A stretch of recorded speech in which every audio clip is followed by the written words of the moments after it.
ਸਤਿਨਾਮ ਸ੍ਰੀ Waheguru JIO. ਇਕ ਓੰਕਾਰ ਸਤਿਨਾਮ ਕਰਤਾ ਪੁਰਖ ਨਿਰਭਉ ਨਿਰਵੈਰ ਅਕਾਲ ਮੂਰਤਿ ਅਜੂਨੀ ਸੈਭੰ ਗੁਰ ਪ੍ਰਸਾਦ। ਮੂੰਹ ਕੁਚਰੇ ਸਾਸਰ ਖਟ ਪਿੰਗ ਗਿਰਨ ਚੜ ਜਾਏ। ਅੰਧ ਲਖੇ ਬਦਰੋ ਸੁਣੇ ਜੋ ਕਾਲ ਕਿਰਪਾ ਕਰਾਏ। ਸਨਮਾਨਯੋਗ ਗੁਰੂ ਰੂਪ ਸਾਧ ਸੰਗਤ ਜੀਓ, ਗੁਰਦੇਵ ਦੀ ਫਤਿਹ ਪ੍ਰਵਾਨ ਕਰਨੀ। ਵਾਹਿਗੁਰੂ ਜੀ ਕਾ ਖਾਲਸਾ, ਵਾਹਿਗੁਰੂ ਜੀ ਕੀ ਫਤਿਹ। ਇੱਕ ਪੰਕਤੀ ਆਪ ਜੀ ਦੇ ਸਾਹਮਣੇ ਰੱਖਾਂ ਤੇ ਇਸ ਦੀ ਵਜ਼ਾਹਤ ਕਰਨ ਦੀ ਕੋਸ਼ਿਸ਼ ਕਰਾਂਗਾ। ਅਬ ਤੇ ਜਬਾਏ ਪ੍ਰਿਥਵੀ ਆਕਾਸ਼ਾ, ਐਸੀ ਰਹਿਤ ਰਹੋ ਹਰ ਪਾਸਾ। ਭਗਤ ਕਬੀਰ ਜੀ ਮਹਾਰਾਜ ਦਾ ਇਹ ਬਚਨ ਹੈ ਗੁਰੂ ਗ੍ਰੰਥ ਸਾਹਿਬ ਜੀ ਮਹਾਰਾਜ ਦੇ ਅੰਦਰ। ਉਹ ਕਹਿੰਦੇ ਨੇ ਇਸ ਤਰ੍ਹਾਂ ਦੀ ਰਹਿਣੀ ਤੂੰ ਰਹਿ, ਔਰ ਇਹ ਰਹਿਣੀ ਅਗਰ ਤੇਰੇ ਕੋਲ ਹੋਵੇ ਤਾਂ ਤੂੰ ਹਰੀ ਦੇ ਪਾਸ ਹੋ ਜਾਏਗਾ, ਹਰੀ ਦੇ ਨਿਕਟ ਹੋ ਜਾਏਗਾ, ਹਰੀ ਦੇ ਕੋਲ ਹੋ ਜਾਏਗਾ। ਐਸੀ ਰਹਿਤ ਰਹੋ ਹਰ ਪਾਸਾ। ਇਸ ਰਹਿਣੀ ਦੇ ਨਾਲ ਤੂੰ ਪਰਮਾਤਮਾ ਦੇ ਕੋਲ ਚਲਾ ਜਾਏਗਾ। ਕਿਹੜੀ ਰਹਿਣੀ? ਅਬ ਤੇ ਜਬਾਏ ਪ੍ਰਿਥਵੀ ਆਕਾਸ਼ਾ। ਇਹ ਪੰਜ ਤੱਤਾਂ ਦੇ ਨਾਮ ਨੇ। ਅਬ ਪਾਣੀ, ਬਾਏ ਹਵਾ, ਤੇਜ ਅਗਨ ਤੇ ਪ੍ਰਿਥਵੀ ਆਕਾਸ਼। ਅਬ ਤੇ ਜਬਾਏ ਪ੍ਰਿਥਵੀ ਆਕਾਸ਼ਾ। ਕਬੀਰ ਕਹਿੰਦੇ ਤੂੰ ਇੱਕ ਤੱਤ ਦਾ ਬਣਿਆ ਨਹੀਂ। ਇਸ ਵਾਸਤੇ ਕਿਸੇ ਇੱਕ ਸੁਭਾਅ ਦੇ ਮੁਤਾਬਕ ਜ਼ਿੰਦਗੀ ਨਹੀਂ ਬਤੀਤ ਕਰਨੀ। ਤੂੰ ਸਿਰਫ ਮਿੱਟੀ ਤੋਂ ਨਹੀਂ ਬਣਿਆ, ਤੇਰੇ ਵਿੱਚ ਹਵਾ ਵੀ ਹੈ। ਤੇ ਤੂੰ ਨਿਰਾ ਪਵਨ ਤੋਂ ਨਹੀਂ ਬਣਿਆ, ਅੱਗ ਵੀ ਹੈ। ਤੇ ਤੂੰ ਨਿਰਾ ਅੱਗ ਤੋਂ ਨਹੀਂ ਬਣਿਆ, ਪਾਣੀ ਵੀ ਹੈ। ਤੇ ਤੂੰ ਨਿਰਾ ਪਾਣੀ ਤੋਂ ਨਹੀਂ ਬਣਿਆ, ਆਕਾਸ਼ ਵੀ ਹੈ। ਅਬ ਤੇ ਜਬਾਏ ਪ੍ਰਿਥਵੀ ਆਕਾਸ਼ਾ, ਐਸੀ ਰਹਿਤ ਰਹੋ ਹਰ ਪਾਸਾ। ਪੰਜ ਤੱਤਾਂ ਦੇ ਕੁਝ ਗੁਣ ਲਿਖੇ ਨੇ ਸਾਡੇ ਦੇਸ਼ ਦੇ ਆਲਮਾਂ ਨੇ, ਵਿਚਾਰਕਾਂ ਨੇ। ਕਬੀਰ ਨੇ ਇਸ਼ਾਰਤਨ ਗੱਲ ਕਰ ਦਿੱਤੀ ਵੀ ਇਹ ਪੰਜ ਤੱਤ ਇਕੱਠੇ ਨੇ। ਹਾਲਾਂਕਿ ਪੰਜ ਤੱਤਾਂ ਦਾ ਸੁਭਾਅ ਵਿਰੋਧੀ ਹੈ। ਪਾਣੀ ਤੇ ਅੱਗ ਦਾ ਕੀ ਮੇਲ? ਪਰ ਕਰਤੇ ਪੁਰਖ ਨੇ ਜਲ ਤੇ ਅਗਨੀ ਦਾ ਬੰਦ ਕਰ ਦਿੱਤਾ ਹੈ। ਪਾਉ ਉਪਾਏ ਧਰੀ ਸਭ ਧਰਤੀ, ਜਲ ਅਗਨੀ ਕਾ ਬੰਦ ਕੀਆ। ਅੰਧਲੇ ਦੈ ਸਿਰ ਮੂੰਡ ਕਟਾਇਆ, ਰਾਵਣ ਮਾਰ ਕਿਆ ਵੱਡਾ ਭਇਆ। ਕਿਆ ਉਪਮਾ ਤੇਰੀ ਆਖੀ ਜਾਏ। ਗੁਰੂ ਨਾਨਕ ਦੇਵ ਜੀ ਮਹਾਰਾਜ ਦੇ ਬਚਨ ਵੀ ਤੂੰ ਜਲ ਅਗਨੀ ਕਾ ਬੰਧ ਕੀਆ। ਅੱਗ ਤੇ ਜਲ ਨੂੰ ਇੱਕ ਥਾਂ ਤੇ ਰੱਖ ਦਿੱਤਾ ਹੈ। ਬੜਾ ਤੂੰ ਸਮਰੱਥ ਹੈ, ਬੜਾ ਤੂੰ ਮਹਾਨ ਹੈ। ਤੂੰ ਇਹਨਾਂ ਤੱਤਾਂ ਤੋਂ ਕੁਝ ਸਿੱਖਿਆ ਲੈਣੀ ਹੈ। ਉਹ ਜਿਹੜੀ ਸਿੱਖਿਆ ਹੈ, ਇਹਨਾਂ ਵੈਸੇ ਪੰਜ ਤੱਤਾਂ ਦਾ ਹੀ ਕੁਝ ਸਤੋ ਅੰਸ਼ ਵੀ ਹੈ। ਇਹਨਾਂ ਦਾ ਆਪਣਾ ਆਪਣਾ ਗੁਣ ਧਰਮ ਵੀ ਹੈ। ਜੈਸੇ ਸਾਡੀ ਜ਼ਬਾਨ ਜੋ ਰਸ ਮਾਣਦੀ ਹੈ, ਸ਼ਾਸਤਰਕਾਰ ਕਹਿੰਦੇ ਨੇ ਇਹ ਪਾਣੀ ਦਾ ਗੁਣ ਹੈ। ਜੋ ਅਸੀਂ ਸੁਣਦੇ ਹਾਂ ਇਹ ਆਕਾਸ਼ ਦਾ ਗੁਣ ਹੈ। ਜੋ ਅਸੀਂ ਸਪਰਸ਼ ਕਰਦੇ ਹਾਂ ਇਹ ਪਵਨ ਦਾ ਗੁਣ ਹੈ। ਜੋ ਰੂਪ ਹੈ, ਝਲਕ ਹੈ, ਕ੍ਰਾਂਤੀ ਹੈ, ਇਹ ਅਗਨ ਦਾ ਗੁਣ ਹੈ। ਅਗਨ ਤੋਂ ਬਿਨਾਂ ਇਸ ਦਾ ਹੋਣਾ ਕਤਈ ਹੋ ਨਹੀਂ ਸਕਦਾ। ਗਰਜ਼ ਕੇ ਇਹਨਾਂ ਇੱਕ ਇੱਕ ਤੱਤ ਦੇ ਆਪਣੇ ਆਪਣੇ ਗੁਣ ਵੀ ਹਨ। ਇਹਨਾਂ ਗੁਣਾਂ ਨੂੰ ਸਾਹਮਣੇ ਰੱਖ ਕੇ ਸਾਡੇ ਦੇਸ਼ ਦੇ ਵਿਦਵਾਨ ਜਨ ਕਹਿੰਦੇ ਨੇ ਕਿ ਕੁਝ ਪ੍ਰੇਰਨਾ ਲੈ। ਜੈਸੇ ਕਿ ਗੁਰੂ ਗ੍ਰੰਥ ਸਾਹਿਬ ਜੀ ਮਹਾਰਾਜ ਦੇ ਵਿੱਚ ਬੈਠੇ ਹੋਏ ਭਗਤ ਕਬੀਰ ਸਾਨੂੰ ਸਮਝਾ ਰਹੇ ਨੇ ਬਈ ਪ੍ਰਥਮ ਤੂੰ ਧਰਤੀ ਤੋਂ ਗੁਣ ਲੈ। ਤੇ ਧਰਤੀ ਦੇ ਵਿੱਚ ਕੀ ਗੁਣ ਹੈ? ਗੁਰੂ ਨਾਨਕ ਦੇਵ ਜੀ ਮਹਾਰਾਜ ਨੇ ਧਰਤੀ ਨੂੰ ਮਾਂ ਕਿਹਾ। पौण गुरु पाणी पिता माता धरत महत, ये पूजन योग मां है। बई क्यों पूजन योग मां है? भी इहदा जिगरा बहुत वड्डा है। समुची कायनात की उत्पत्ति मिट्टी तो है, क्योंकि मिट्टी तो ही जीवन चलता है। खाक नूर करदन आलम दुनिया है। इस्लाम ने इस तरीके की वंड की है कि देवतियां नूं खुदा ने नूर तो बनाया है ते मनुखा नूं खाक तो बनाया है। वो नूरी ने, असी खाकी हाँ, ऐसी उन्होंने व्याख्या की है। समुचा जगत खाकी है ते देवते जिहड़े फरिश्ते ने वो नूरी ने। इकबाल कहता है कोई सिर्फ खाकी नहीं, कोई सिर्फ नूरी नहीं। और साहिब गुरु अर्जन देव जी महाराज आखिरी फैसला साडे सामने रख दें, कोई सिर्फ नूरी नहीं ते कोई सिर्फ खाकी नहीं। खाक नूर करदन आलम दुनिया है। तिलंग मल्ला पंजवा साहिब गुरु अर्जन देव जी महाराज देवा। समुचा जगत परिपूर्ण परमात्मा ने खाक तो ते नूर तो बनाया। खाक नूर करदन आलम दुनिया है। आसमान जिमी दरख्त आब पैदाइश खुदाए बंदे चश्म दीदन फनाए। तो वो नूरी ने, वो खाकी ने, इस तरह की वंड साहिबा ने नहीं मनी। मुख्तसर अर्ज करिए, धरती का गुण की साहिब कहते धरती जननी है, हर जीव की जननी है, मां है। जिहड़ा बंदा बुढ़ा है, जे विचार करिए कुछ दिन पहले जवान सी, ते जिहड़ा जवान है कुछ दिन पहले बच्चा सी, जिहड़ा बच्चा है कुछ दिन पहले मास दा लोथड़ा सी, ते जिहड़ा मास दा लोथड़ा है कुछ दिन पहले बिंद सी, उस तो पहले कुछ दिन पहले खून सी, खून तो पहले खुराक सी, खुराक तो पहले मिट्टी सी, मिट्टी तो खुराक चली, खुराक तो खून बनया, खून तो बिंद बनया, बिंद तो मास दा लोथड़ा बनया, बच्चा बनया, जवान बनया, बुढ़ा बनया, फिर मिट्टी विच। कबीर धूल सकेल के पुड़िया बांधी दे, दिवस चार को पेखना अंत खे की खे। पसारा मिट्टी तो, उत्पत्ति मिट्टी तो। गुरु नानक देव जी महाराज ने पूजन योग मां क्यों कह दिता? माता धरत महत, इति पूजन योग मां। कोई मासूम बच्चा मां दी गोद विच किधरे मल मूत्र कर दे, मां औखी हो सकती, तू मेरे कपड़े खराब कर दिते, औखी हो सकती। धरती औखी नहीं होगी। समुचे जगत का गंध अपने विच ले लेंदी है, जज्ब कर लेंदी है। जद पैदा मैं कीता तो हुण रखना भी तो अपनी गोद च है, और किथे। बच्चा सौ जाए सुते हुए वास्ते ते मां दी गोद है, पर जिहड़ा हमेशा दी नींद सौ जाए उस वास्ते धरती दी गोद है। वो फिर धरती च समा सकता है, होर किधरे नहीं।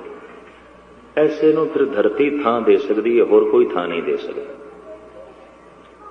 पालना भी धरती तो हो रही है। जो कुछ असी खांदे पींदे सब धरती देंदी है, जो कुछ असी हंडांदे सब धरती देंदी है। इस तरह दीयां खूबियां वेख के गुरु नानक देव जी महाराज कहंदे ने माता धरत महत, इति पूजन योग मां।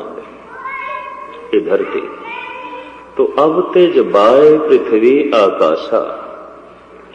कबीर कहंदे पहले तू पृथ्वी का गुण लै कि परोपकारी बिरती, विशाल जिगरा, खिमा की भावना, निर्माणता।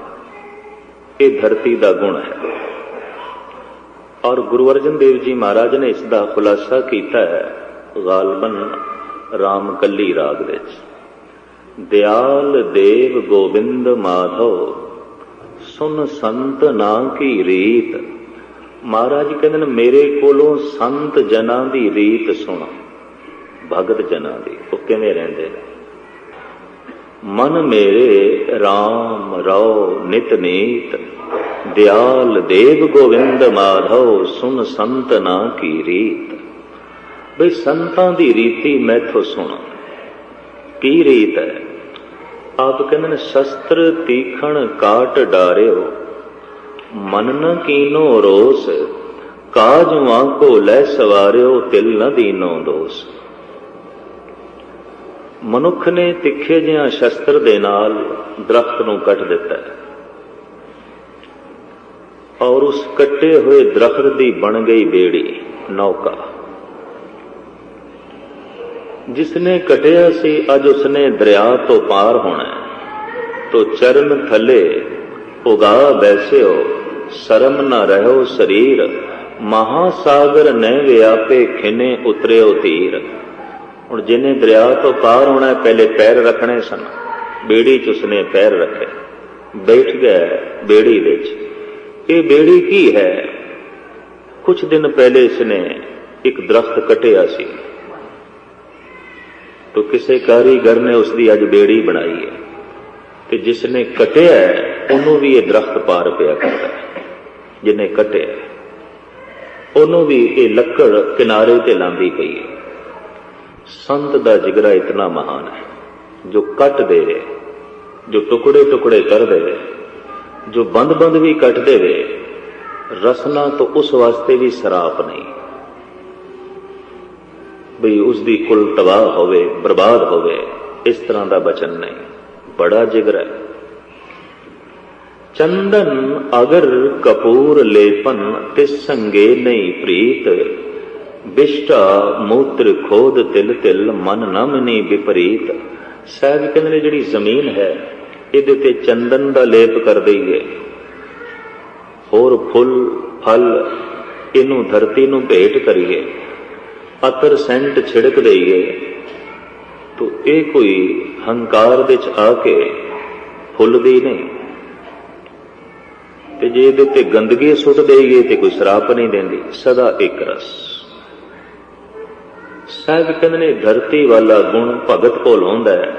चार बंदियां ने उपमा कर दी तां ठीक, जे चार बंदियां ने निंदा कर दी तां ठीक। किसी ने गंदगी सुट दी तां ठीक, किसी ने चंदन ते सेंट अतर छिड़क दिता ते ठीक। धरती सदा एक रस। जो अगर चंदन वाले नूं ते वर दे देवे ते बिष्टा सुट्टण वाले नूं श्राप दे देवे, वो बंदा व्यापारी है, संत नहीं है, भगत नहीं, तो व्यापारी है। बिष्टा मूत्र खोद तिल तिल, मन न मनी विपरीत। विपरीत उसने नहीं धारण की थी, इसने गंदगी क्यों सुटी। तो कबीर कहते ने ऐ बंदे तेरे अंदर निर्माणता इतनी चाहिए, इतना विशाल जिगरा चाहिए, तू दूजे की गल इतनी सहन कर सके। मनुख दूजे की उपमा भी सहन नहीं कर सकता, दूजे की निंदा भी नहीं सहन कर सकता। चार बंदे उपमा करन लग पैण ते बंदा सोचता वाकई हुण मेरे जैसा कोई नहीं, बंदा भुल जाता। ते चार बंदे निंदा करन लग पैण ते सुकड़ जाता, औखा हो जाता। एक ही हो गया। तो ये जिहड़ी अवस्था है समझ लेना चाहिए, इसने धरती तो कोई गल सीखी नहीं। धरती सदा एक रस है। कबीर कहते ने धरती का ये गुण अपना ले और फिर तू पानी की पवित्रता ले। पानी अगर ना होवे तो जगत की गंदगी धोनी बड़ी औखी गल है, बहुत औखी गल है। तो साहब कहते निरा तो मिट्टी तो थोड़ी बना है, पानी तो भी बना। तो तेरे विच पवित्रता चाहिए है। पवित्रता तेरे बोलां च, पवित्रता तेरे किरदार विच, पवित्रता तेरे विचारां च। ये सफाई चाहिए, ये साफ सुथरापन चाहिए। इवें परमात्मा ने तैनू जल दे नाल नहीं बनाया, जिहड़ा पानी नाल बनाया है, इस तो कुछ काम भी ले, इस तो प्रेरणा भी ले। पर निरा पानी नहीं, तू हवा भी है। ते हवा दा कम की ये सदा गतिमान है, चलती है, रुकती नहीं। फुर्तीली है। ऐ मनुख तू आलसी ना बन, सदा फुर्तीला बन। भज दौड़, समुचा संसार दौड़ रहा है, ते जे ना दौड़िया ते रह जाएगा। साहब कहने दिन रव चले निस सस चले, तार का लख पलोए। ए दिन सूरज चल रहा है, जमीन चल रही है, ग्रह नक्षत्र सूरज चंद तारे सब चल रहे ने, ते ए बंदे इस चलती हुई जमीन के उत्ते जे तू टिकना है रहना है तो तेनों भी चलना ही पएगा। हाथ धर के नहीं बैठेगा, रह जाएगा, पछड़ जाएगा। साहब कहते नहीं गतिमान हो, सब कुछ चल रहा है इत्थे ते। कहते ने परमात्मा नूं प्राप्त करने वास्ते टिकना पैंदा है, संसार दे विच कुछ प्राप्त करने वास्ते भटकना पैंदा है, चलना पैंदा है। ये दो रस्ते ने अलग। परमात्मा निश्चल है, ये जो सब कुछ चल रहा है, धर्म ग्रंथ कहते ने ये सब कुछ जिहड़ा चल रहा है किसी टिके हुए ते चल रहा है। वो टिकिया उन्होंने निश्चल किया, टिकिया हुआ, बाकी सब कुछ चल रहा है। ते निश्चल की प्राप्ति करनी है ते निश्चल हो जा, टिक जा। ते जो भज रहा है, दौड़ रहा है, उहदे चों तू कुछ लभना है ते फिर भज दौड़। भजन दौड़न की जाच बंदे ने सिख लई है, टिकण की जाच भुल गया, बिल्कुल भुल गया। भजना इसनूं आउंदा है, दौड़ना इसनूं आउंदा है।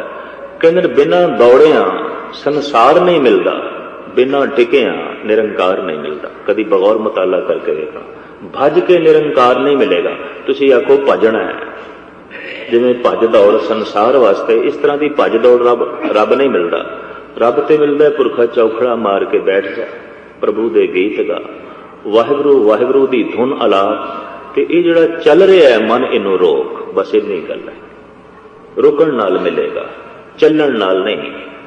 जगत संसार विच प्राप्त होवेगा चलण नाल, पर निरंकार जिहड़ा है प्राप्त होवेगा निश्चल होण नाल, टिकण नाल।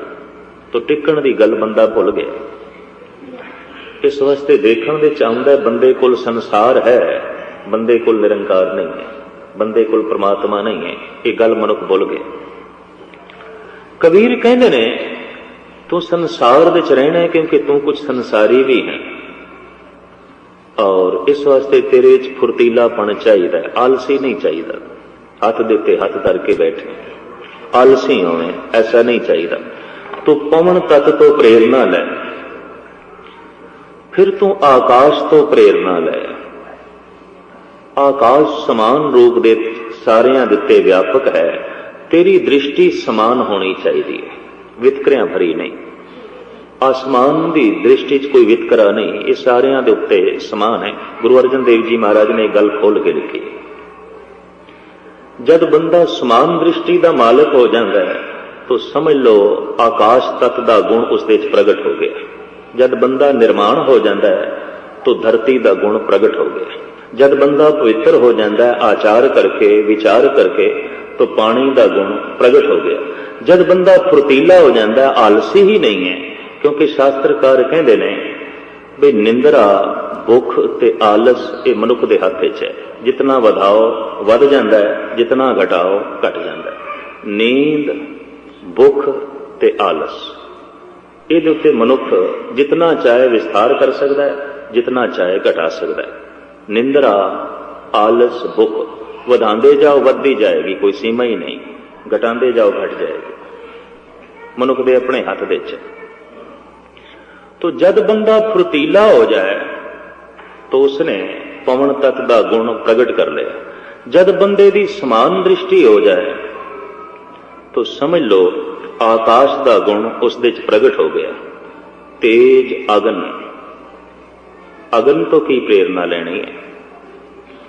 बंदा समान दृष्टि का भी हो जाए, बंदा पवित्र भी हो जाए, बंदा निर्माण भी हो जाए, बंदा फुर्तीला भी हो जाए, पर बंदे दे अंदर वीर रस ना होवे, जोश ना होवे, अगन तो जोश लेना, तो ये सारे गुण रह नहीं सकते, बर्बाद हो जाएंगे, मिट जाएंगे। हिंदुस्तान विच ये गुण करीबन करीबन बोधियां जैनियां जोगियां कोल हैगे सन। अग वाला गुण नहीं सी, अग वाला, तो हिंदुस्तान गुलाम हो गया। और न समझना अज भी गुलाम नहीं। आजाद कौमां अपनी बोली के आसरे ते जींदियां ने, अपनी संस्कृति के आसरे ते जींदियां ने। मुर्दा बंदा उहदे कोल ना अपनी संस्कृति होवेगी ना अपनी बोली होवेगी। जिंदा कौम जिथे भी चली जाएगी अपनी संस्कृति मिटन नहीं देती। तो जो मुर्दा हो जाता है वह मिटे है। इस सिलसिले च मैं देखदा कि ठीक है सिख भावें बहुत अगे बहुत अगे बहुत अगे हर पहलू च अगे है, पर मिटन दे च भी अगे है, ते बर्बाद होने दे च भी अगे है, इस संस्कृति नूं नेस्तो नाबूद करन दे च भी अगे है। कोई मनुख अपनी इतनी छेती ना अपनी सभ्यता छड्डदा है ना अपनी बोली छड्डदा है जितनी छेती सिख छड्ड दिंदा है। समुची दुनिया विच भ्रमण करो, चाइना तो निकले हुए चीनी लोग अपनी सभ्यता दे च ने, अपनी बोली दे च ने, अपने धर्म दे च ने। सिख कोल नहीं है। ये कहंदा मजबूरी है, कुछ भी मजबूरी नहीं। जे वो अपनी चीनी भाषा दुनिया में जिंदा रख सकते हैं तो अपनी लिपि नूं भी जिंदा रख सकते हैं। इनू गुरमुखी विच लिखदियां भी शर्म आउंदी है, पंजाबी बोलदियां भी शर्म आउंदी है। इत्थों ही स्पष्ट होया है, मुर्दा है, मर चुके हैं, जिंदगी की कोई गल ही नहीं। अगन जोश भी चाहिए, बीर रस भी चाहिए, और ये जोश ठंडा पै जाए अग ही नहीं तो ऐसे लोगों को कहते हैं कि ठंडा पै गए। तो ठंडा कौन पै जाता? मुर्दा। मुर्दे विच गर्मी नहीं आती, ਉਹਦੇ पैर वेखे जाते हैं, ਉਹਦੇ हथ वेखे जाते, ठंडा पै गया। जो ठंडा पै गया मुर्दा, जिहदे च अगन वाला जोश ही नहीं, वो मरण तो पहले ही मर गए। इतनी मैं अर्ज कर दें, मौत उसकी हो गई। हुण इसनूं जिवाना बड़ी औखी गल है। मैं अक्सर अर्ज करदा हुंदा, सुते उहनूं तो जगा लोगे, मरे हुए नूं किस तरह जगाओगे? कई मर चुके हैं, बिल्कुल मुर्दा हो चुके हैं। कूकदे रहो, खपदे रहो, गल नहीं बनेगी। भगत कबीर कहते नहीं, इन्हां पंजां तत्तां दी कला तेरे विच होनी चाहिए। पिछले दिन हिंदुस्तान विच बड़ा रोला एक पिया, जिसका जवाब मैनूं थां थां ते देना पिया। तो कहण लगे जिहड़ा परम संत हुंदा है, तोप तलवार बंदूक चलाना उसका काम नहीं हुंदा। ਉਹਦਾ ते कम है सिमरन करना, प्रभु नाल जुड़ना ते प्रभु नाल जोड़ना। और जो तोप तलवार की गल करे, तीर की गल करे, वो एक सिपाही हो सकता है, सूरमा हो सकता है, गुरु नहीं हो सकता, अवतार नहीं हो सकता। ये प्रचार इतने जोरां नाल से और तूफानी ढंग नाल, जिहदा अगर कौम मुकाबला ना करती तो खिमा करनी, साडे उपरों तूफान लंघ जाना सी। पर कौम दे कुछ जिंदा बंदे सन, जीवदे जागदे बंदे सन, वो अगे आ गए। हर शहर दे उन्हां दा यही प्रचार से, जो तीर की गल करे, तलवार की गल करे, बंदूक की गल करे, लड़ाई की गल करे, सूरमा है। गुरु थोड़ी है, संत थोड़ी है, भगत थोड़ी है। भगत किस तरह आउंदे ने, संत किस तरह आउंदे ने, उन्होंने व्याख्या थां थां ते करनी शुरू की। अगां की गल करन तो पहले एक निक्की जी गल मैं थोड़ी झोली च रखदे हां, किधरे बाद च मैं भुल ना जावां कि असी पंजाब दे सिर्फ 5% ही ज्यादा, 5% इस तो ज्यादा नहीं। तो इस 5% नूं घटाउण दी कोशिश जारी है हर पासे, सिर्फ 5%। तो 5% करके उन्होंने खतरा प्रतीत होता है भी 5% भी क्यों ज्यादा ने, ये 5% भी क्यों ज्यादा ने। तो उन्हां 5% दे उत्ते डोरे डाले जाते हैं, किसी नूं राधा स्वामी बनाउण दी, किसी नूं निरंकारी बनाउण दी, किसी दे अगों गुरु हरगोबिंद साहब ते गुरु गोबिंद सिंह जी की निंदा करके भी चलो गुरु हो सकता है तो सिर्फ गुरु नानक हो सकता है, बाकी नहीं। इस तरह की गल करके और बड़े वड्डे पैमाने बड़े वड्डे पद्धर ते और देश विदेश ये प्रचार होंदा है। बदकिस्मती है इस प्रचार का असी कोई बहुत वड्डे पद्धर ते विदेशों या देश के बाकी कोणियां जवाब नहीं दे रहे। तो जवाब की खाक देना सी ते आपस ही लड़े फिरते हैं। और जवाब की खाक देना है कि जब गुरु वाली वो गल साडे कोल उंजी मिट्टी पई है, जिहड़ी गल वो मिटाना चाहते हैं तो मिट्टी पई उंजी पहले। जीवदे नूं ते गोली नाल मारांगे, मुर्दे नूं मारन की लोड़ ही की है, उहनूं कट्टण की लोड़ है। ਉਹਨੂੰ ਮਾਰਨ ਦੀ ਕੀ ਲੋੜ ਹੈ। खैर मुख्तसर अर्ज करा, दिल्ली विच गुरुद्वारा सीसगंज साहब विच मैं गालबन जनवरी के महीने सारी हाज़री भरदा हुंदा। ये महीना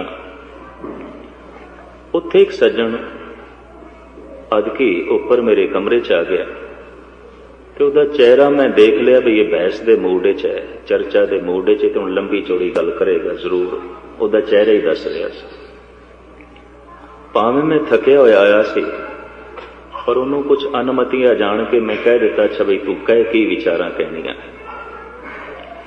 कहंदा मेरा भी ये दृढ़ निश्चय है कि जो तीर तलवार की गल करे असी उसनूं सूरमा कह सकते हैं, जिवें महाराणा प्रताप होया, शेवाजी मरठा होया, असी उन्होंने सूरमा मनते हैं। चलो गुरु गोबिंद सिंह नूं भी मन लेंदे हैं, पर गुरु है, अवतार है, संत है, इस तरह की कोई गल पूरी नहीं उतरती। और ये प्रचार बड़े वड्डे पद्धर ते मैं इतनी अर्ज करते हैं, और उन्होंने पता है कि मार्शल स्पिरिट खत्म हो जाएगी अगर गुरु गोबिंद सिंह जी महाराज की हस्ती सिख जगत तो कट देगी। वो उन्होंने पता है इस गल का उन्होंने बोध है। इस वास्ते गुरु नानक की तो निंदा नहीं करते, पर गुरु गोबिंद सिंह जी की करते हैं, दबी आवाज दे करते हैं। शायद आपको पता होवे कि बड़ौदा दे एक बहुत वड्डे इजलास दे महात्मा गांधी ने भी कहा सी कि गुरु गोबिंद सिंह भुल्ला होया रहबर। बड़ी चर्चा हुई सी उदों हिंदुस्तान दे, ये भुल्ला होया रहबर है। विचार की गल करदियां करदियां तलवार पकड़ लई, शांति की गल करदियां करदियां तोपां अगों ले आया, गले विच माला पहनानी सी, तलवारां ते किरपानां पवा छड़ियां। ये महात्मा गांधी दे बोल सन। खुशकिस्मती समझ लो कौम दी, उन्हां दिनां विच प्रिंसिपल गंगा सिंह जी जिंदा सन। वो सीधा ही चले गए उन्हां दे आश्रम, साबरमती आश्रम जो उन्होंने अहमदाबाद विच बनाया सी। दसिया भी मैं सिख मिशनरी हाँ, ते बड़ौदा विच जिहड़ा तुसीं भाषण दिता है उस दे संबंध विच मैं कुछ विचारां करना है। टाल मटोल ते बड़ी की थी महात्मा, मैं बहस नहीं करनी, ये नहीं वो नहीं, पर गंगा सिंह सीधे हो गए, जो बहस नहीं करनी तो इतने लफ्ज उत्थे कहे क्यों ने, ये करनी पेगी, हम विचार तो करनी पेगी। वो कहने लगे अच्छा मैं नहीं अपने कुछ विचार दसदा, तू ही दस। तो गंगा सिंह ने गल इत्थों शुरू की भी तुसी हर थां ते कहंदे हो गीता मेरी मां है। गीता नूं मां कहंदे सन महात्मा गांधी, ये मां है मेरी, और ज्यादा पाठ पठन उसे दा ही करते सन, क्योंकि गीता दे कर्म फिलॉसफी बड़ी जोर दी है, ते शुभ कर्मां दे उत्ते महात्मा गांधी बहुत जोर देंदा रहा। ते जिहड़ा शुभ नहीं होया उहदे शुभ कर्म पखंड होणगे, वो अज चंगा कर रहा कल माड़ा करेगा। जो शुभ नहीं होया उहदे शुभ कर्मां दी कोई जड़ नहीं होंदी, और असीं देखदे हां जिन्हां नूं शुभ कर्मां दे उत्ते मजबूर करके शुभ बनाया गया सी बारों अज वो देश के लुटेरे साबित होए ने महात्मा गांधी के चेले, और देश नूं कित्थे लै गए ने तुहाडे सामने। खैर किधरे निंदक मैनूं ना समझ लेना, ते ये भी ना समझना कि मैं कोई सियासी गल छेड़ रहा, नहीं, तुहानूं एक सावधान कर रहा कि देश विदेश विच ऐसियां लहरां भी चल रही ने भी ये जिहड़े 5% ज्यादा ने किसी तरीके नाल घटाया जा, तां ही इन्हां दी आवाज़ दबाई जा सकती है, तां ही उत्थे मन मर्जी की जा सकती है। और करीबन 30-35 साल तो असी मार खा रहे हैं, 30-35 साल तो ऐसा असी देख लेते हैं। खैर मुख्तसर करिए, गंगा सिंह कहने लगे ये मां है ना थोड़ी? उन्होंने कहा हाँ मेरी मां है, मैं रोजमर्रा की प्रेरणा इस गीता तो लेना।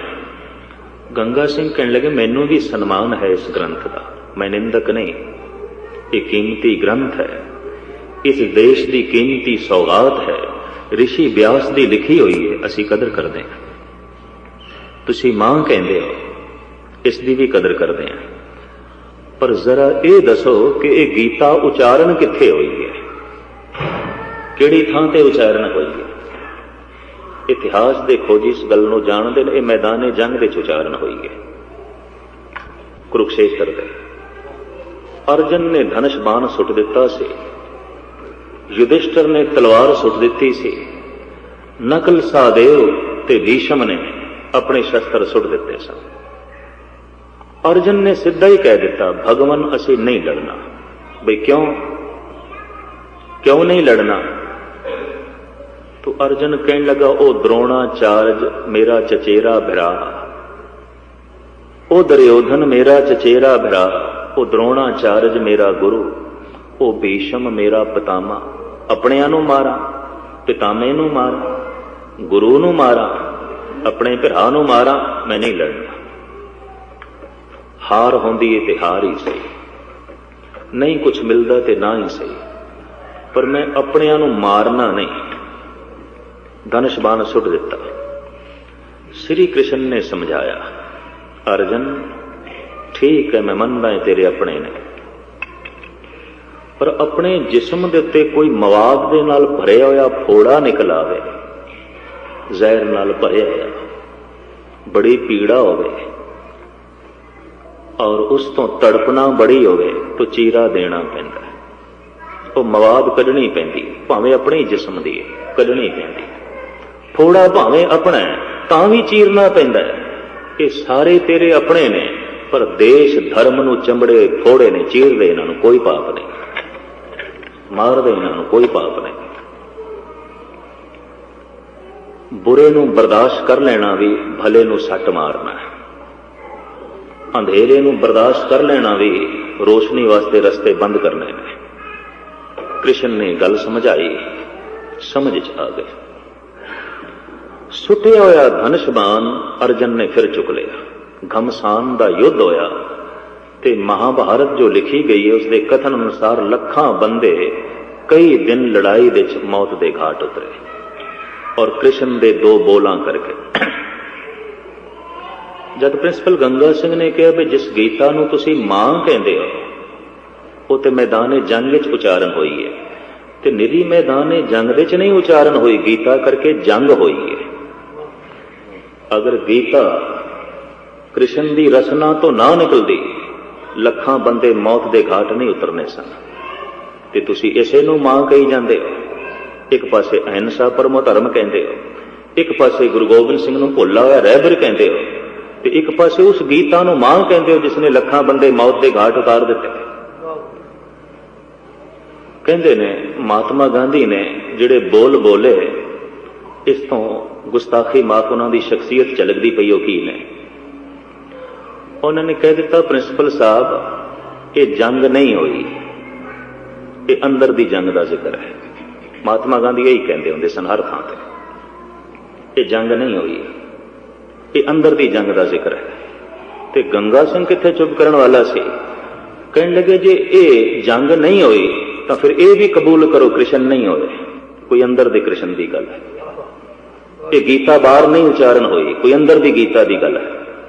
ਬਾਹਰ ਦੀ ਗੀਤਾ ਮੰਨ ਲੈਂਦੇ ਹੋ, ਬਾਹਰ ਦਾ ਕ੍ਰਿਸ਼ਨ ਮੰਨ ਲੈਂਦੇ ਹੋ, ਬਾਹਰ ਦੀ ਮਹਾਭਾਰਤ ਤੋਂ ਇਨਕਾਰੀ ਹੋ, ਇਸ ਵਾਸਤੇ ਕਿ ਸਾਹਮਣੇ ਗੁਰੂ ਗੋਬਿੰਦ ਸਿੰਘ ਜੀ ਨੂੰ ਖੰਡਨ ਕਰਨ ਦਾ ਇੱਕ ਮੌਕਾ ਮਿਲ ਜਾਂਦਾ ਹੈ।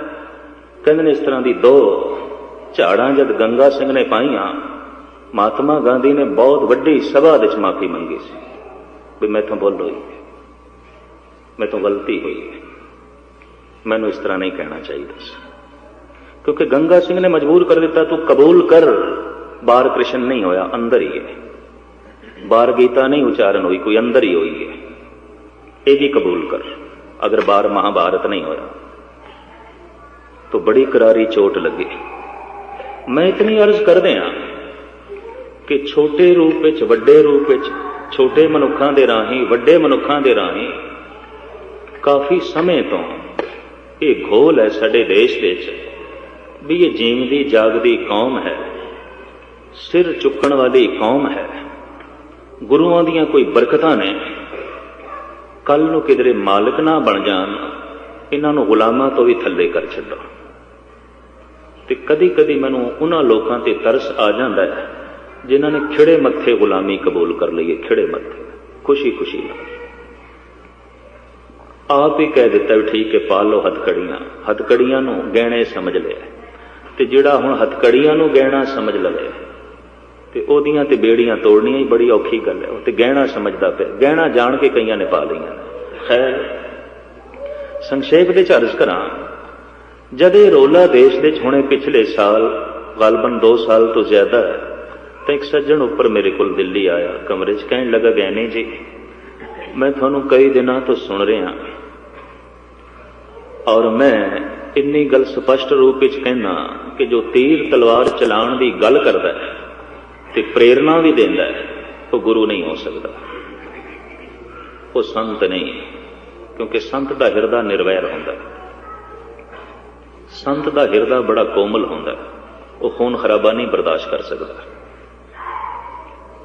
ਤੇ ਜਿਹੜਾ ਸਿੱਧੇ ਤੀਰ ਤਲਵਾਰ ਦੀ ਗੱਲ ਕਰੇ, ਮਾਰਨ ਤੇ ਲੜਾਈ ਦੀ ਗੱਲ ਕਰੇ, ਅਸੀਂ ਮੰਨਦੇ ਹਾਂ ਉਹ ਮਹਾਰਾਣਾ ਪ੍ਰਤਾਪ ਦੀ ਤਰ੍ਹਾਂ, ਸ਼ਿਵਾਜੀ ਮਰੱਠਾ ਦੀ ਤਰ੍ਹਾਂ ਇੱਕ ਸੂਰਮਾ ਤੇ ਹੈ, ਅਵਤਾਰ ਨਹੀਂ। ਦਰਅਸਲ ਉਹ ਮਹਾਰਾਣਾ ਪ੍ਰਤਾਪ ਦਾ ਦਰਜਾ ਵੀ ਦੇਣ ਨੂੰ ਤਿਆਰ ਨਹੀਂ, ਪਰ ਮਜਬੂਰੀ 'ਚ ਇਤਨੀ ਗੱਲ ਕਹਿੰਦੇ ਨੇ ਕਿ ਪਹਿਲੇ ਗੁਰਾਈ ਤੇ ਖੋਲੋ, ਅਵਤਾਰਪਣਾ ਤੇ ਖੋਲੋ, ਪਹਿਲੇ ਤਾਂ ਰਾਜੇ ਦੀ ਬਰਾਬਰੀ ਤੇ ਕਰ ਦਿਓ, ਫਿਰ ਦੇਖਾਂਗੇ ਉਸ ਤੋਂ ਵੀ ਥੱਲੇ ਲਾਉਣ ਦੀ। ਇਸ ਤਰ੍ਹਾਂ ਦੀਆਂ ਵਿਚਾਰਾਂ ਨੇ ਔਰ ਇਹ ਲਿਖਤੀ ਰੂਪ ਵਿੱਚ ਵੀ ਨੇ, ਬੋਲ ਕੇ ਵੀ ਥਾਂ ਥਾਂ ਤੇ। ਕੌਮ ਸਾਡੀ ਸੁੱਤੀ ਪਈ ਹੈ, ਅਸੀਂ ਗੁਰਦੁਆਰੇ ਬਹੁਤ ਵੱਡੇ ਬਣਾ ਦਿੰਦੇ ਹਾਂ, ਬਹੁਤ ਕੁਝ ਖਰਚ ਕਰ ਦਿੰਦੇ ਹਾਂ, ਗੁਰੂ ਦੀ ਗੱਲ ਲੋਕਾਂ ਦੇ ਕੰਨਾਂ ਤੱਕ ਪਹੁੰਚ ਸਕੇ ਐਸਾ ਕੁਝ ਵੀ ਨਹੀਂ ਕਰਦੇ। ਔਰ ਇਹ ਐਸਾ ਨਹੀਂ ਕਿ ਵਿਦੇਸ਼ਾਂ 'ਚ, ਆਪਣੇ ਦੇਸ਼ ਵਿੱਚ ਵੀ ਕਮੀ ਹੈ ਇਸ ਗੱਲ ਦੀ। ਜੇ ਗੁਰੂ ਦੀ ਗੱਲ ਜਗਤ ਦੇ ਕੰਨਾਂ ਤੱਕ ਪਹੁੰਚਾਈ ਹੁੰਦੀ ਤਾਂ ਮੇਰੇ ਖਿਆਲ ਵਿੱਚ ਬਾਕੀਆਂ ਨੂੰ ਇਹ ਕਹਿਣ ਦੀ ਜ਼ਰੂਰਤ ਨਾ ਹੁੰਦੀ, ਹਿੰਮਤ ਨਾ ਹੁੰਦੀ। ਤਾਂ ਮੁਖਤਸਰ ਮੈਂ ਅਰਜ਼ ਕਰਾਂ, ਉਹ ਸਨਾਤਨੀ ਵਿਚਾਰਾਂ ਦਾ ਮਾਲਕ ਸੀ। ਮੈਂ ਉਹਨੂੰ ਕੋਲ ਬਿਠਾਇਆ, ਮੈਂ ਕਿਹਾ ਜਿਵੇਂ ਤੂੰ ਖੁੱਲੀ ਗੱਲ ਮੇਰੇ ਨਾਲ ਕੀਤੀ ਹੈ, ਇਸੇ ਤਰੀਕੇ ਨਾਲ ਤੈਨੂੰ ਖੁੱਲੀ ਗੱਲ ਸੁਣਨੀ ਪਏਗੀ।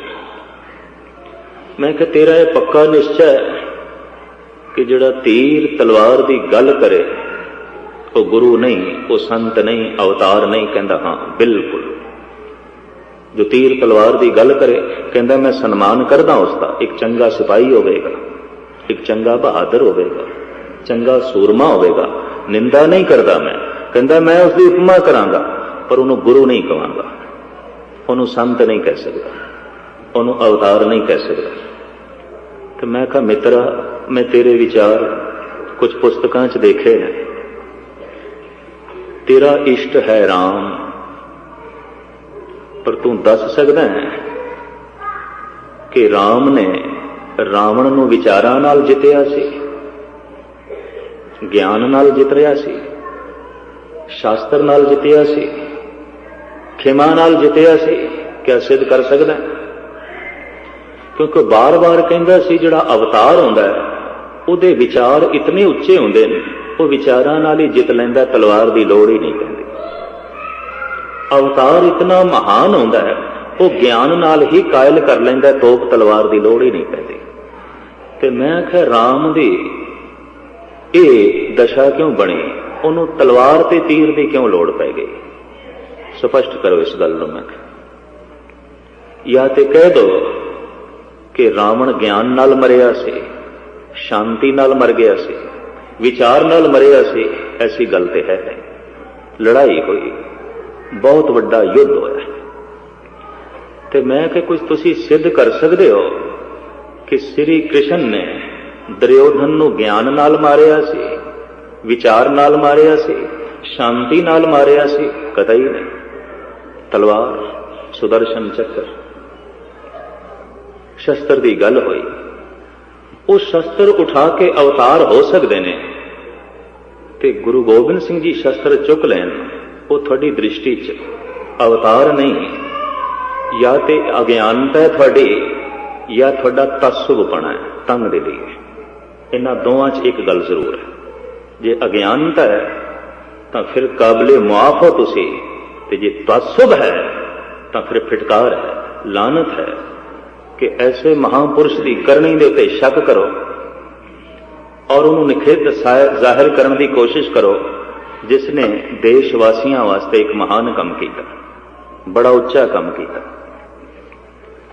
ਕਵੀ ਤੁਲਸੀ ਦੇ ਕੁਝ ਬੋਲ उस वक्त मैनू चेते आया, मैं उसके सामने रखे। मैं कि तैनू पता होना चाहिए कि जिस राम नू इष्ट अपने विचारां ते अपनी लिखत राही प्रचार दे राही हिंदुस्तान विच प्रगटाया राम नू अवतार दे रूप विच, उस तुलसी दे कुछ बोल ने। रामायण की एक कथा है, राम दे जीवन दे च घटी। सुग्रीव ते बाली दो भरा सन। बाली ने अपने छोटे भरा सुग्रीव की पत्नी तारा जबरन अपने कोल रख ली। सुग्रीव ने हत्था कमजोर चला गया राम कोल, कहंदा भगवान मेरी मदद करो, मेरे नाल अन्याय होया, मेरे ते जुल्म होया। कहंदे इतनी गल सुन के राम आपे तो बाहर हो गए। इतना अन्याय किया तेरे नाल वड्डे भरा ने, अच्छा उस दुष्ट नूं मैं जमीन ते नहीं रहन देना। कहना दरख्तां दी ओट दे छुप के बाण मारिया, बाली नूं लगया, बाली तड़पदा होया जमीन ते गिरिया। पर उसने वेख लिया कि मैनू मारन वाला कौन है। बोल पिया राम छुपण दी लोड़ नहीं, मैं वेख्या मैनू मारन वाला सुग्रीव नहीं बल्कि तुसी हो। श्री राम सामने आ गए, कहने लगे हाँ मैं मारिया। बाली कहंदा मैं ते सुनिया तुसी अवतारी पुरुष हो, ऋषि विशिष्ट दे चेले हो, संत हो, भगत हो, ते तुसी तीर चलाया और मैनू मार छड़िया, इन्ना वड्डा जुल्म कीता। राम कहंदे नहीं पुरखा, तैनू मार के ते मैं पुन खटिया बहुत वड्डा, तैनू मार के मैं सवाब दा काम कीता, धर्म दा काम कीता। बाली कहंदा भगवान बंदे नू मारना क्या धर्म है? राम कहने नहीं, बंदे नू मारना ते अधर्म है, पर तेरे वर्गे बंदे नू मार देना धर्म है, तेरे वर्गे बंदे नू मार देना पुण्य है, स्वाब है। तो राम दे बोलां नू कवि तुलसी अपनी कविता च पेश कर देना। अनज बधू भगने सुत नारी, हे सठ ये कन्या समचारी। अनज बधू छोटे भरा दी स्त्री, भगनी भैण, सुत नारी पुत्र दी नारी नू, अनज बधू भगनी सुत नारी, हे सठ ये कन्या समचारी। हे सठ हे मूर्ख गल सुन, कन्या नू भैण और छोटे भरा दी स्त्री, ये चारों ही कन्या दे समान ने, ये चारों ही बच्चियां ने। अनज बधू भगनी सुत नारी, हे सठ ये कन्या समचारी। सिर्फ कन्या ही कन्या नहीं बल्कि नू भी कन्या, छोटे भरा दी जिहड़ी पत्नी है वह भी कन्या, उन्हों भी कन्या का दर्जा देना चाहिए। अनज बधू भगनी सुत नारी, हे सठ ये कन्या समचारी। ताहे कुदृष्ट बिलोके जोई, ताहे बधे कछ पाप ना होई। इन्हां चारां नूं जिहड़ा भैड़ी दृष्टि नाल वेखे, राम कहंदे अगर मैं मार दियां मैनूं कोई पाप नहीं, मैं पुण्य खटिया, मैं धर्म का काम कीता। तू कह पिया कि मैं पाप कीता है, परमात्मा की दृष्टि च मैं कोई पाप नहीं कीता, मैं मनुखता के रस्ते च रोड़ा हटाया। कमाल दी गल, एक वड्डा भरा छोटे भरा दी पत्नी रख ले ते राम उसनों मार दें ते भारतवासी कहन सवाब दा कम है, तुलसी भी कहे सवाब दा कम है। ते जद हिंदुस्तान दियां बच्चियां गजनी दे बाजार विच टके टके च विकदियां सन, उदों गुरु गोबिंद सिंह जी ने तलवार चुक ली ते तुसी आखो गुरु ही नहीं है, वो अवतार ही नहीं है। एहसान फरामोशी की इंतहा हो गई, एहसान फरामोशी की हद हो गई।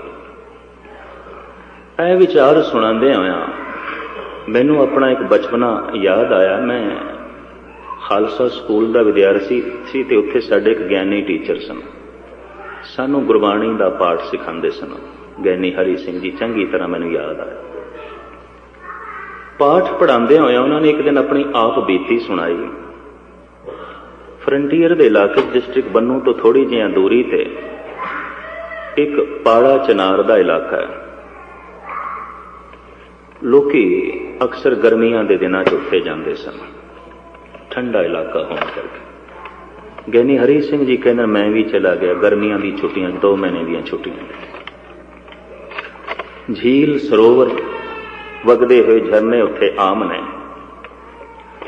कहते एक सज्जन ते उसका छोटा जिहा बच्चा किसी सरोवर दे नहा रहे सन।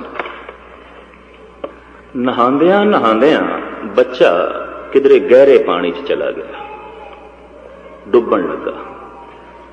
ते प्यो ने शोर मचाया भी बचाओ मेरे बच्चे नूं, बच्चा गया, आप तैरना जानता नहीं सी। दूरों कोई गालबन चीनी नस्ल का सिया टूरिस्ट उत्थे घूम रहा सी। कैमरा उसके कोल फोटोआं वोटोआं लै रहा सी।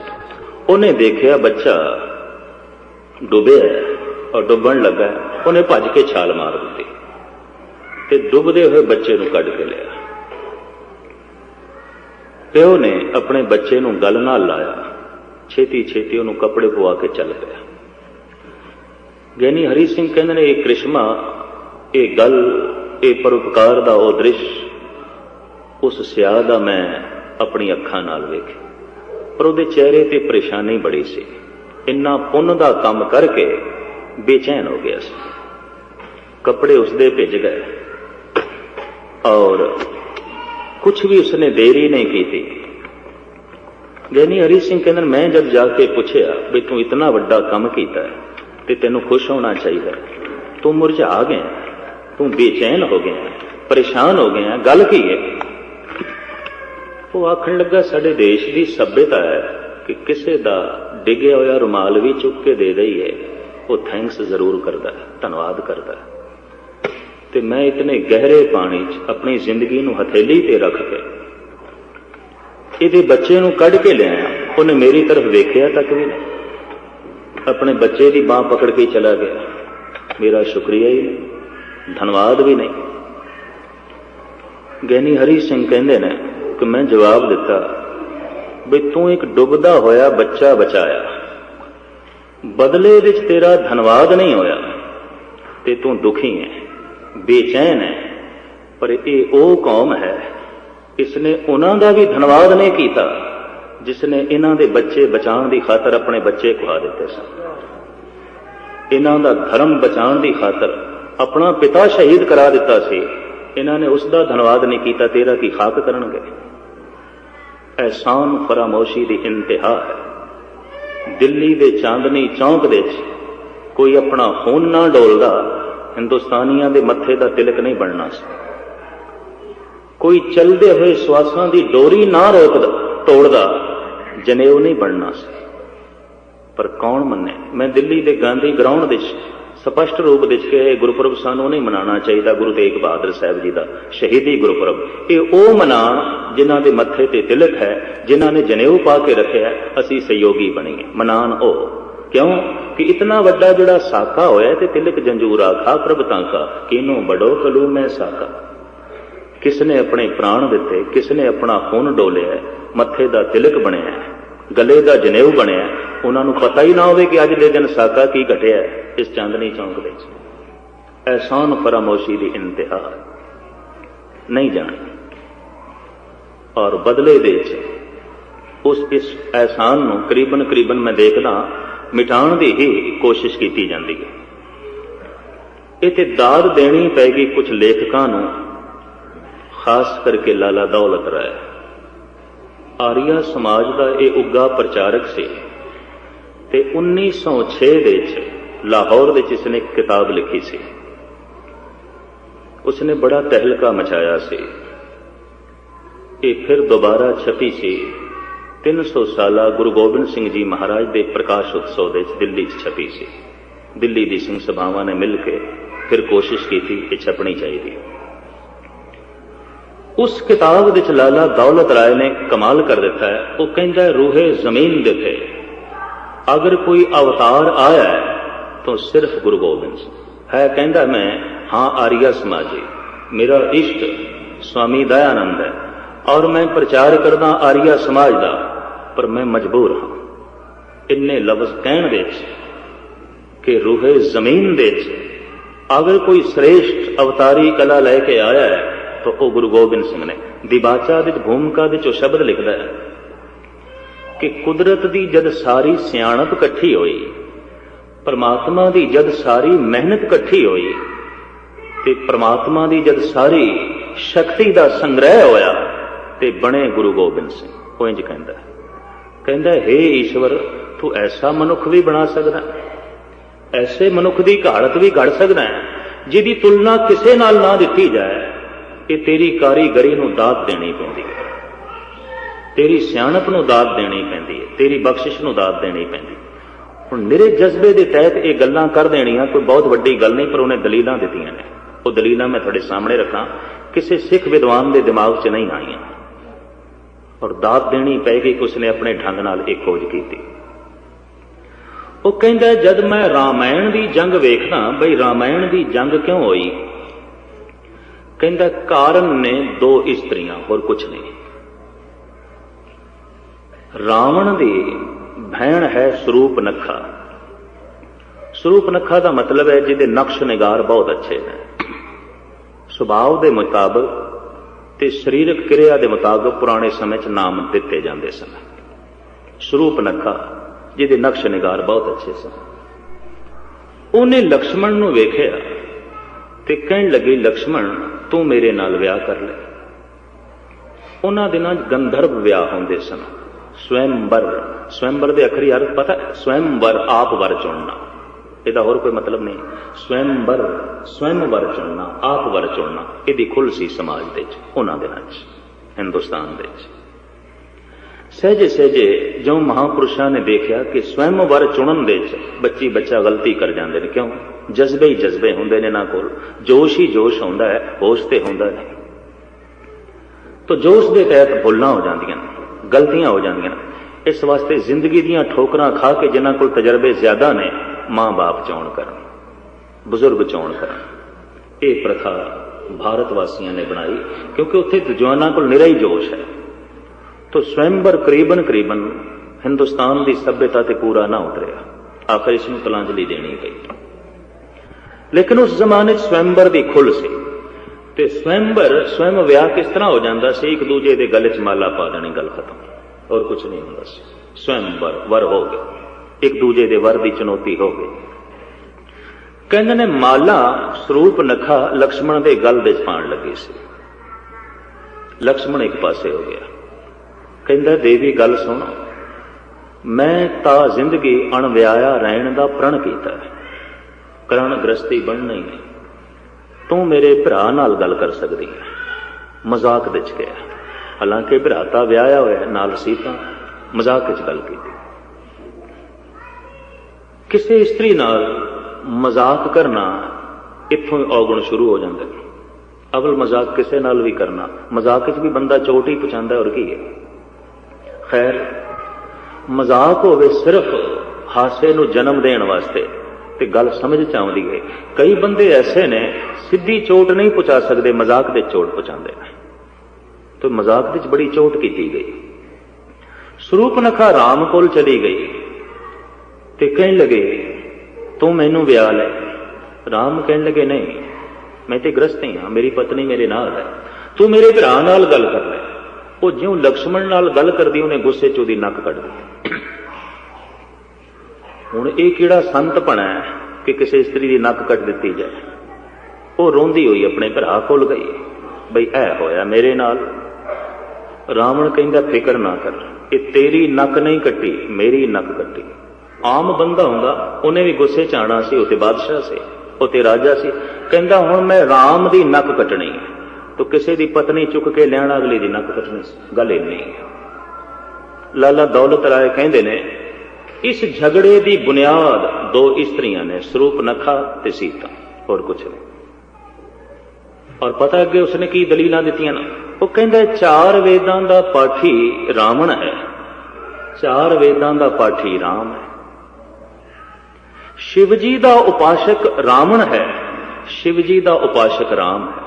जिन्होंने इतिहास पढ़िया उन्होंने पता है, रामेश्वरम दे शिवजी की पूजा की है राम ने, ते शिवजी इष्ट सी रावण का।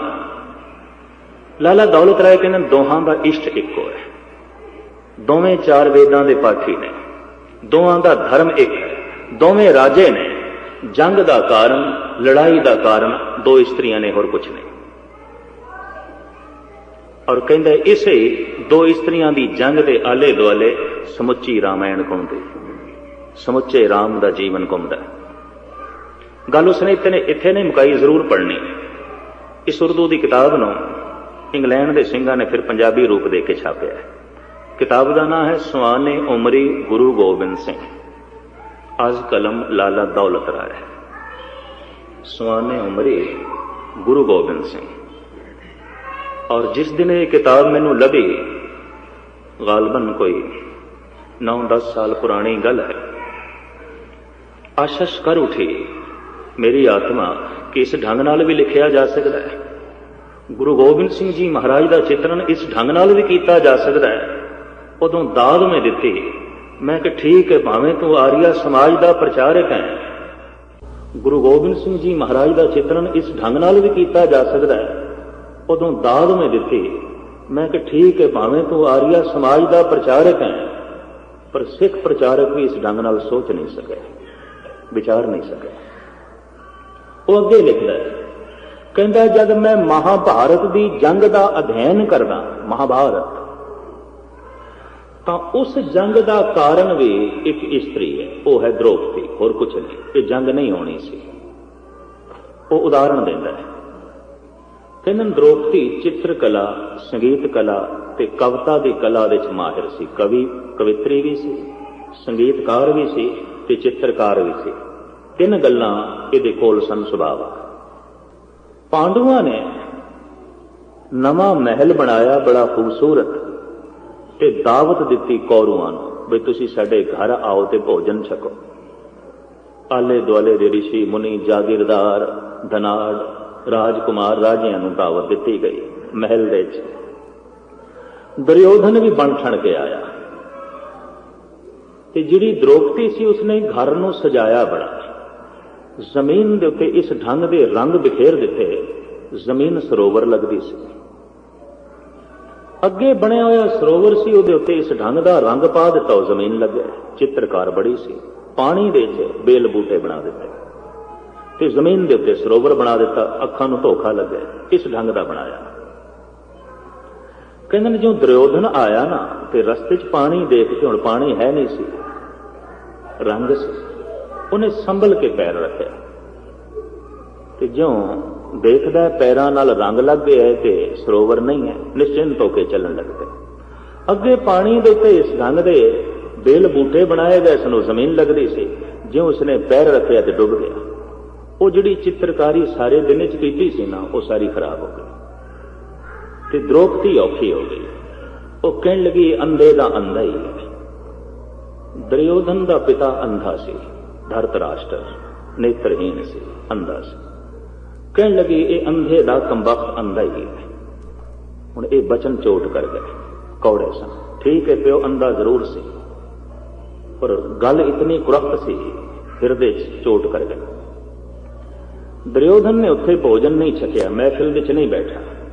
कहने लगा द्रौपदी मैं हुण तैनूं दसांगा कि अंधे दा अंधा की करदा है। इन्नी गल कह के चला। कुछ मुद्दत बाद उन्हें पांडवां नूं जुआ खेडण ते मजबूर कर दिता।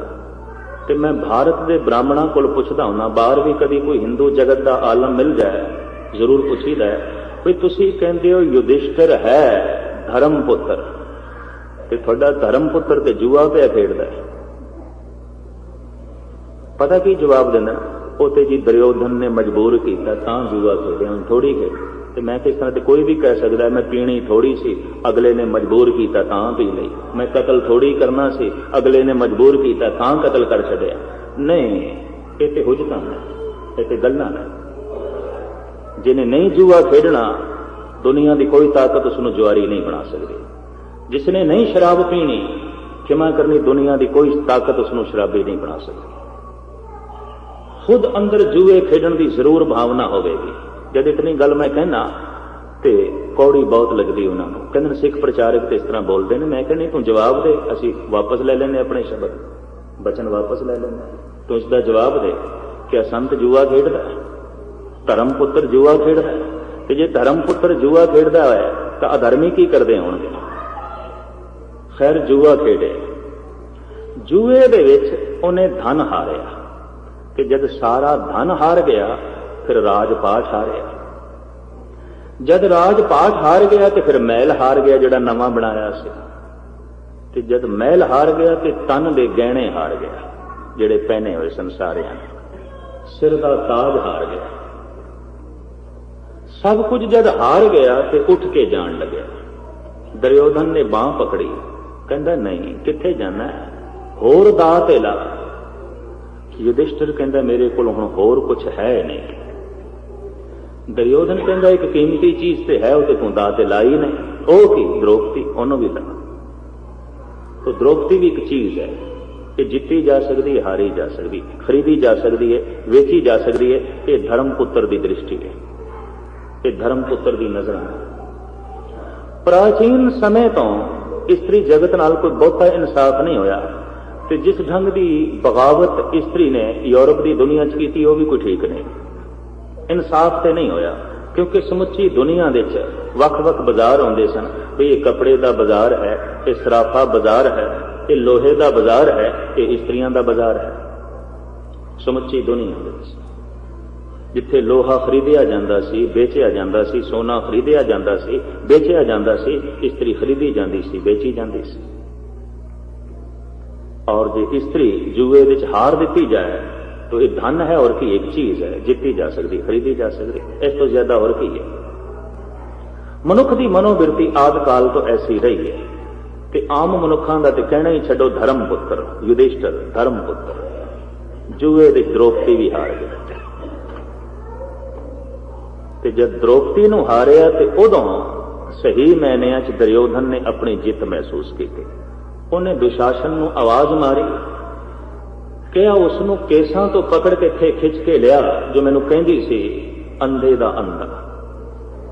उन्हों मैं दसां अंधे दा अंधा की करता है।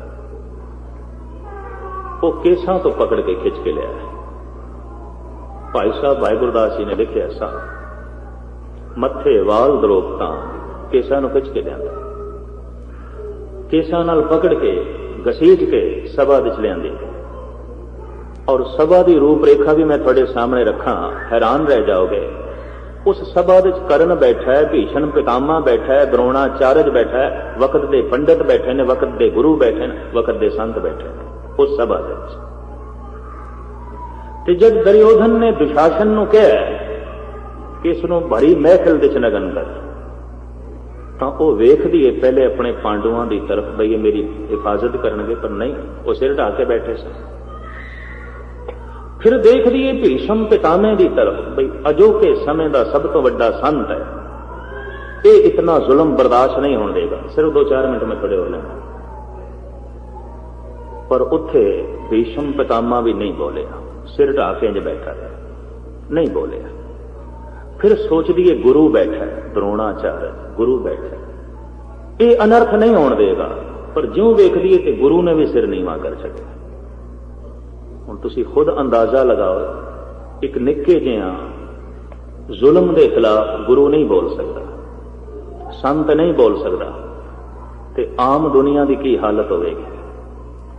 और भारत नूं शेर बनाया जिस गुरु गोबिंद सिंह जी महाराज ने, उसका धन्यवाद नहीं, जिन्हों बोलने की जांच आ गई है, जालम के सामने, दुराचारी के सामने, ठग के सामने, औरंगजेब नाल भी मत्था मारन की जांच आ गई है।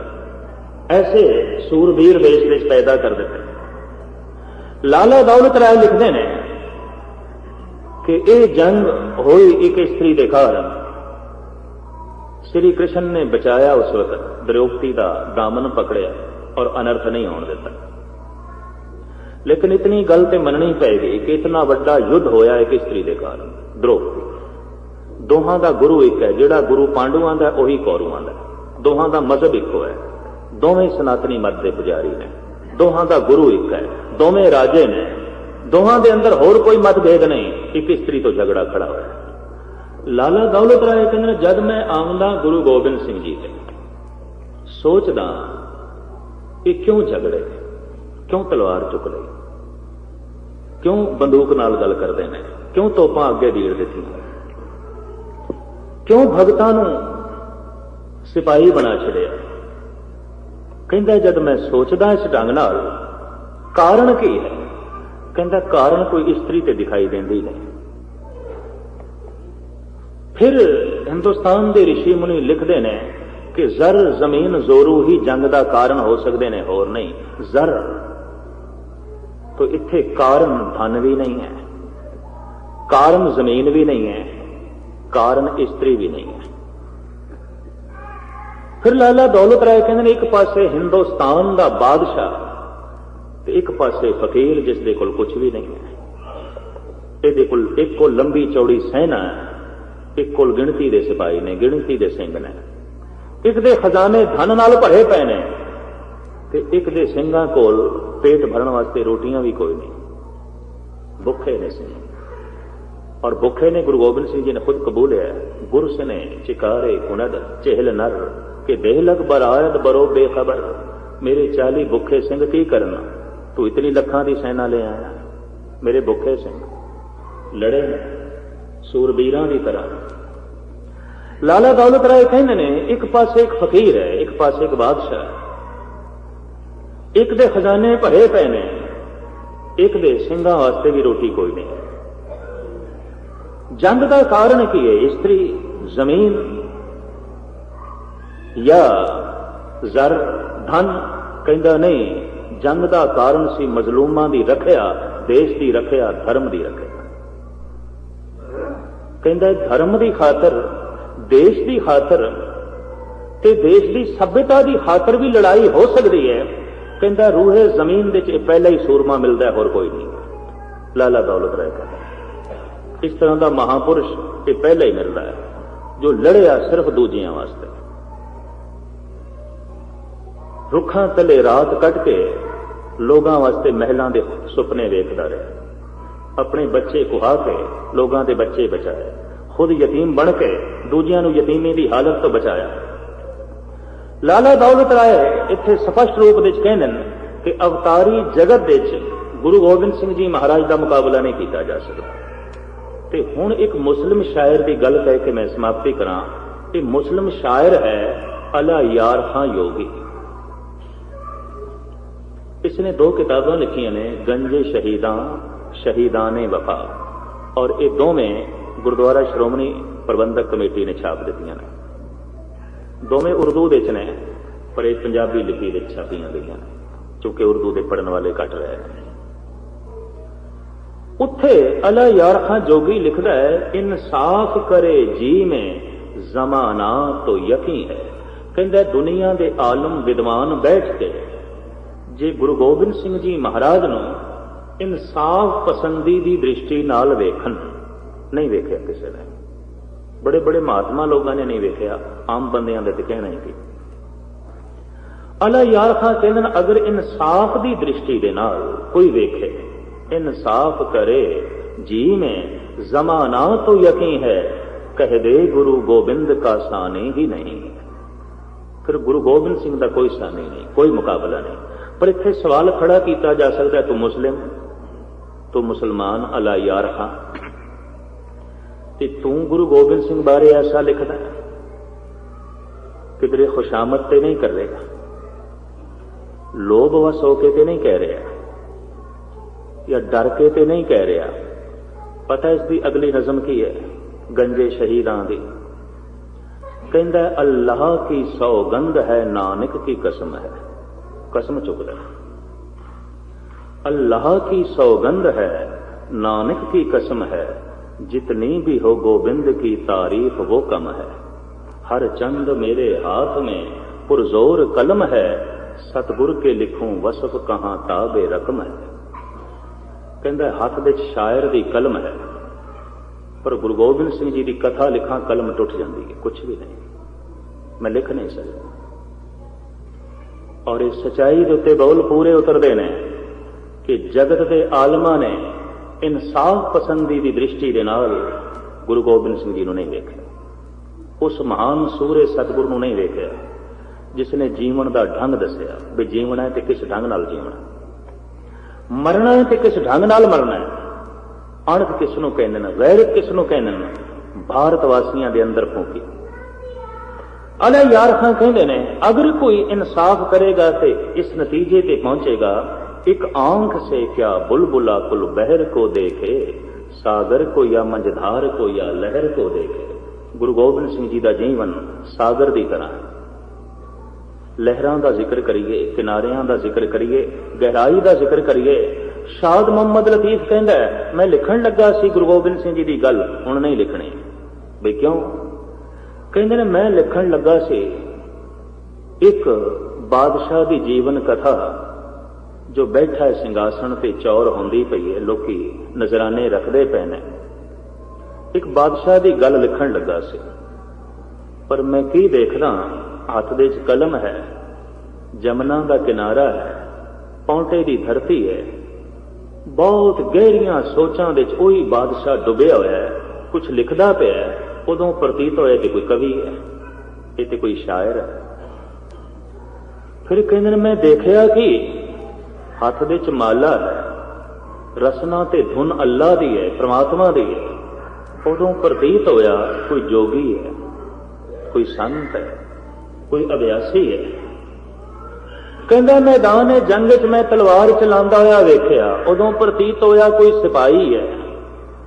ते फिर मैं देखिया बड़ा धन लुटांदा होया, उदों प्रतीत होया कोई दानी है, कोई दाता है। ते मैं देखिया पंजां दे अगों हाथ जोड़ के अमृत पिया मंगदा सी, उदों प्रतीत होया कोई मंगता है, कोई भिखारी है।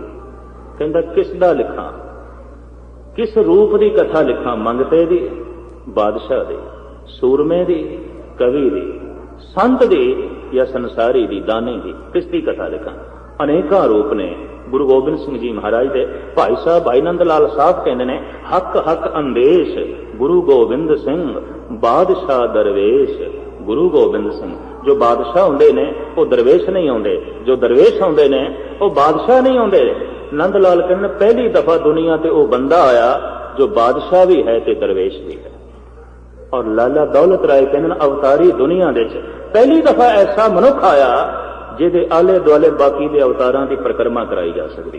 ते लाला दौलत राय दे बोल ये लाला दौलत राय दियां लिखतां अला यार खां ते दौलत राय नूं सामने रख के मैं सारियां विचारां तुहाडे सामने रखियां।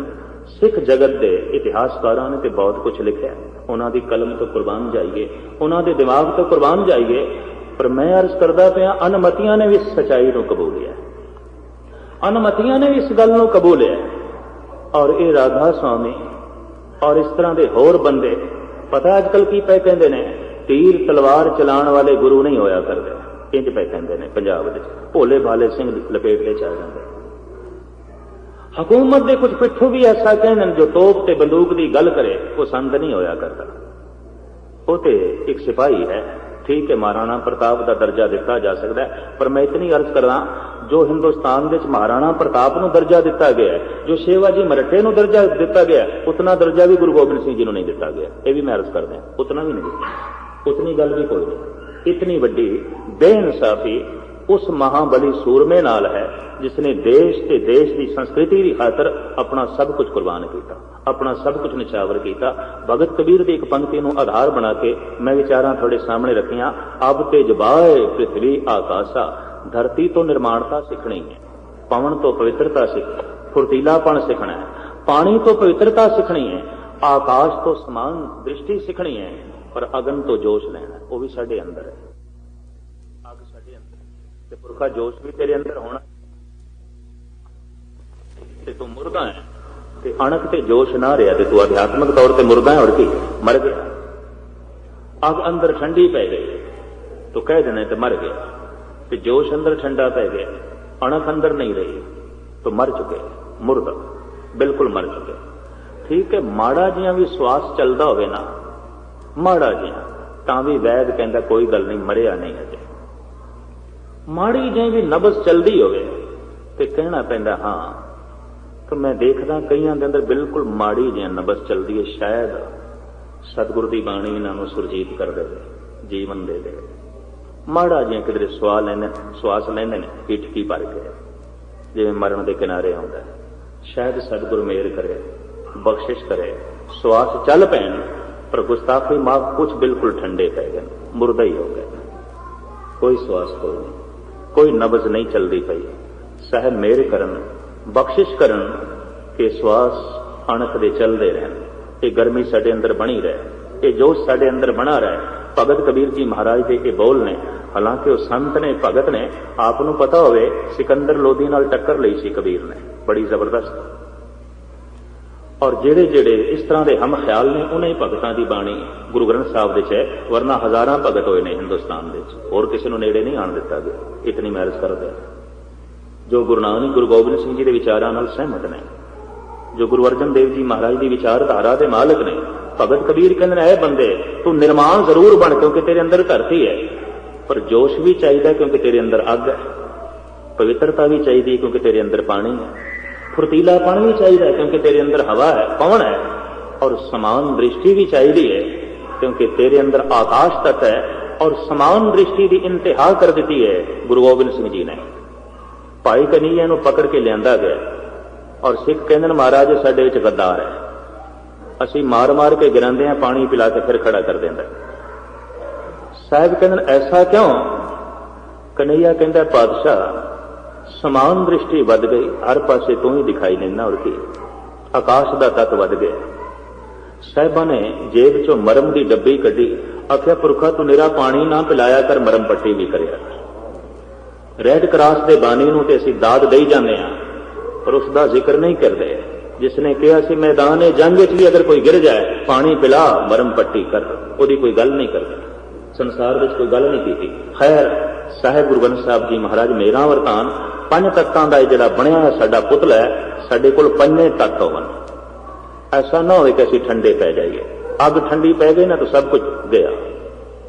मुर्दे नूं फिर घर विच कोई थां नहीं है, मुर्दे नूं कब्रिस्तान ले जाना पैंदा, शमशान घाट ले जाना पैंदा, साड़ना पैंदा, फूकना पैंदा। जिहदी अणख ही मर गई, जिहदी खुददारी मर गई, जो अंदरों ही मर गया, खिमा करनी फिर उसदे वास्ते कोई थां कोई नहीं, वो तो मुर्दा ही है, वो मरगर घाट दे वो तो जीवदे ही मुर्दा है। एक जीवदे जागदे मनुखां वास्ते घर विच थां आउंदी है, जिन्हां दे अंदर अणख है संसार विच उन्हां वास्ते ही थां है, मुर्दा कौमां वास्ते नहीं, मुर्दा बंदियां वास्ते नहीं। मेरे पातशाह बख्शिश करन कि जोश आपकी झोली च पावन, ताकि जीवन का ढंग सानू आ जाए। बहुत सारा समा मैं थोड़ा लै गया, खिमा की याचना। और समूह प्रोग्राम जिहड़ा है वो सिकंदर साहब ने तुहानू सरवण करा दिता है। एक हफ्ता मैं थोड़ी हाज़री भर के मैं इत्थों ते रुखसत लैनी है, ते तां तो कोई 2 हफ्ते ठहर के मैं वापस चले जाना इंडिया। वो 8 तरीक मंडे तो 14 तरीक तक थोड़े चरण लगातार मैं इत्थे परसांगा। उस दौरान गुरु ग्रंथ साहब जी महाराज का प्रकाश उत्सव मनाया जाएगा। हिंदुस्तान में बड़े वड्डे पद्धर से थां थां ते मनाया जाता है। कोशिश करांगा कि उन्होंने दिनों गुरु ग्रंथ साहब जी महाराज की कुछ महानता मैं थोड़े सामने सिलसिलावार लड़ीवार रख सकां, क्योंकि जिस पातशाह का किसी पुरब मनाना है साहिब गुरु ग्रंथ साहब जी महाराज का, जो साडे मौजूदा गुरु ने और जो साडे मौजूदा रहबर ने और जुगो जुग अटल सानू प्रेरणा देने वाले ने, उन्हों का पुरब तुसी इतने वड्डे धूमधाम नाल मनाना है कि थानू ये बोध हो जाए हर एक नूं कि साडे मौजूदा गुरु गुरु ग्रंथ साहब ने और यही जुगो जुग अटल साडे रहबर ने बड़े उत्साह नाल इस पुरब नूं मनाना है और बड़ी श्रद्धा दे नाल इस पुरब नूं मनाना है। 8 तारीख फिर तुहाडे दर्शन करांगे। जिंदगी रही और सतगुरु ने बख्शिश की थी, फिर गुरमत दीयां गल्लां तुहाडे सामने रखांगे। समा कुछ ज्यादा हो गया, इस वास्ते मैं हाथ जोड़ के खिमा दा जा चुका। वाहिगुरू जी का खालसा।